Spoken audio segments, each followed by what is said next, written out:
Hello everyone, welcome back to another video from Crypto Basics. In this video, we are going to be learning how to change currency on MyEtherWallet. So let's get started.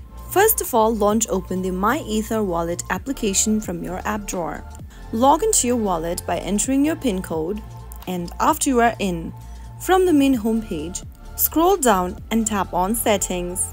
Tap on the currency option from the Settings menu.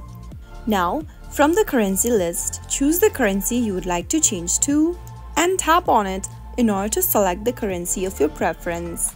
Now, once you do that, you will be able to change your default currency to the one that you just chosen.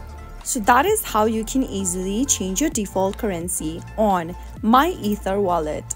If you found the video to be helpful, go ahead and give us a thumbs up. Don't forget to subscribe to our channel by hitting the subscribe button. Also press on the notification bell so that you'll never miss another upcoming upload from us.